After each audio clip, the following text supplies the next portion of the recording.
अस्सलामुअलैकुम। क्या हाल चाल है प्यारे दोस्तों। उम्मीद है आप सब खैरियत से होंगे और अपने अपने घरों में अल्लाह ताला की नेमतों का शुक्र अदा कर रहे होंगे। अच्छा, आज मैं आपके लिए लेकर आई हूँ डाइट कॉन्शियस लोगों के लिए बेहतरीन नाश्ता। डाइट भी हो जाए और हेल्दी भी हो नाश्ता, ताकि कमजोरी ना आए उनमें। तो आपको चलिए फिर फटाफट से इंग्रेडिएंट की तरफ चलते हैं। तो इस नाश्ते का सबसे मेन इंग्रेडिएंट जो है वो ये है जौ का दलिया। इसके लिए आप देख सकते हैं कि मैंने ये एक प्लेट देख ली, ये मैंने मखाने लिए हैं और ये मैंने चारों मगज लिए हैं। और आप देख सकते हैं कि ये कितने साफ सुथरे हैं। साफ किया, फिर इनको धोया और फिर मैंने इनको सुखाया है इसको। और ये देखें कितने साफ सुथरे हैं। अब इसके अंदर कोई मिट्टी कंकर पत्थर नहीं है और इसका जायका भी तल्ख नहीं होगा, क्योंकि ये साफ सुथरे धुले हुए खुश्क हुए हैं। तो ये हम लेंगे और ये हम बादाम लेंगे। और ये हमारे पास ऑप्शनल जो है, इनमें दो चीज़ें हैं। ये हमारे पास गुड़ है, जिसकी मैंने छोटी छोटी से मैंने टुकड़ों में मैंने इसे कूट लिया है। और या फिर ये हम लेंगे इसमें शहद। तो चलिए फिर फटाफट से अपनी रेसिपी की तरफ चलते हैं।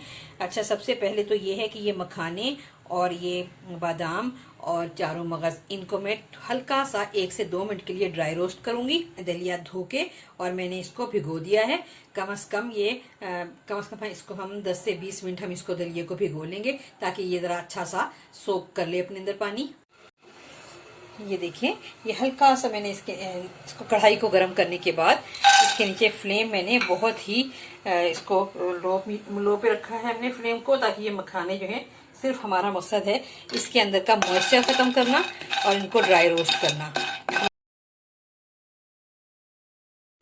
ये आप देख सकते हैं, ये जैसे जैसे ही हम इसको ड्राई रोस्ट कर रहे हैं, तो ये देखें, ये देखें, आप इसकी आवाज़ सुन सकते हैं। देखें कितने ज़बरदस्त ये कुरकुरे हो गए हैं ना। हम ये जो हमारे पास ये चारों मगज हैं, इसको भी हम ड्राई रोस्ट कर लेते हैं।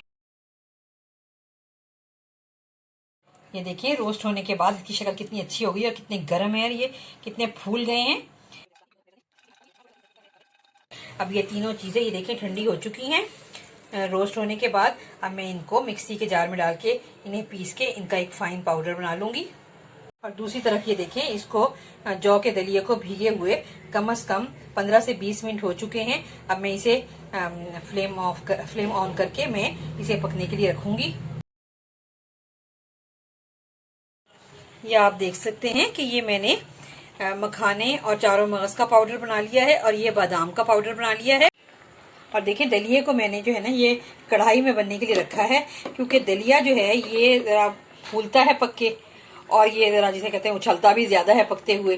तो इसे मैंने बड़े बर्तन में ही रखा है पकने के लिए, ताकि ये अच्छे तरीके से फूल के और अच्छे तरह से पक जाए, नरम हो जाए। ये कम से कम 30 मिनट के अंदर ये दलिया जो है ये तैयार हो गया है। आप ये देख सकते हैं, ये बहुत ही अच्छी तरह से गल चुका है। अगर मैं आपको इसका दाना दिखाऊं तो ये देखें कितना अच्छा ये गल गया है दलिया, और ये बहुत ही नरम हो गया है बनके।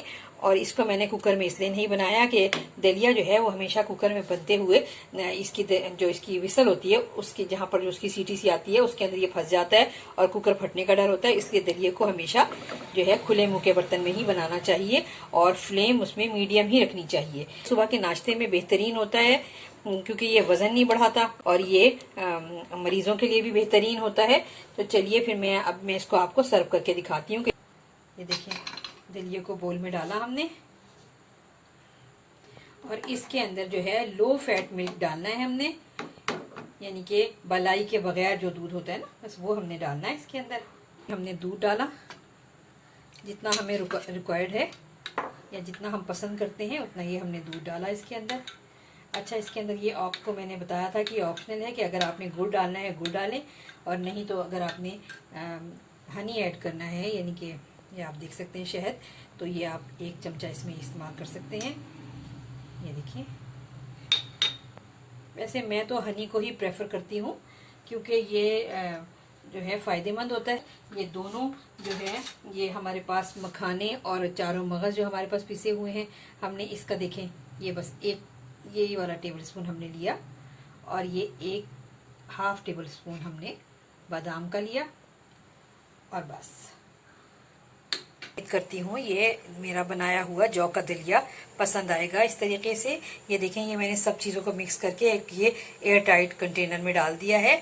अब ये जब मर्जी हम इसको दलिए में डाल सकते हैं। जब भी दलिया बनाएं हम इसमें डाल सकते हैं ये, और हमारे लिए आसानी हो जाएगी। अच्छा, ये दलिया जो है ये शुगर पेशेंट के लिए भी बेइंतहा मुफीद है, क्योंकि बस इसके अंदर वो गुड़ या शक्कर का इस्तेमाल ना करें। अगर करना चाहते हैं तो थोड़ा सा हनी डाल लें इसके अंदर, और ये उनके लिए भी फ़ायदेमंद है, क्योंकि इसके अंदर आपके सामने ही है चारों मगज़ भी हैं और मखाने भी हैं और बादाम भी हैं, जिनमें कैल्शियम पोटाशियम की बहुत अच्छी मिकदार पाई जाती है, तो आपके लिए वो फ़ायदेमंद भी है। तो इसलिए ये हेल्थ कॉन्शियस लोग जो हैं ये बहुत खुशी खुशी ये दलिया इस्तेमाल कर सकते हैं और अपने सुबह के नाश्ते को बहुत अच्छा बना सकते हैं। तो उम्मीद करती हूँ मेरा बनाया हुआ ये आपको जौ का दलिया पसंद आएगा। अगर आपको पसंद आए तो आप मेरे चैनल को लाइक करें, सब्सक्राइब करें, शेयर करें। मिलती हूँ फिर किसी और रेसिपी के साथ। अल्लाह हाफिज़।